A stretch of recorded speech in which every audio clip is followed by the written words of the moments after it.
রোজা রাখার কারণে বারবার মাথা ঘুরানো, মাথা ব্যথা ও দুর্বলতা আসছে, তাহলে আপনিও সেহরিতে এই 5টি জিনিস যোগ করতে পারেন।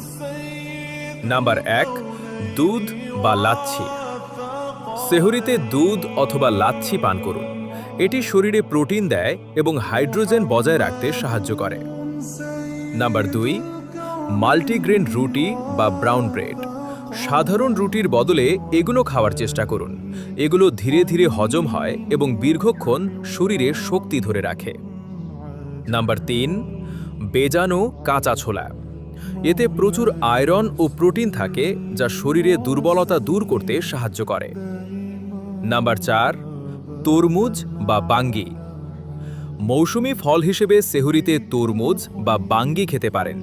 এগুলোতে প্রচুর পানি থাকে, তাই দীর্ঘক্ষণ তৃষ্ণা অনুভূতি কম হয়। নাম্বার 5, মধু ও কুসুম। গরম পানি। 1 চামচ মধু কুসুম গরম পানির সাথে মিশিয়ে পান করুন। এটি শরীরের দ্রুত এনার্জি যোগাতে সাহায্য করে। আর ইসলামকে ভালোবাসলে ইউটিউব চ্যানেলটি সাবস্ক্রাইব করে দিন।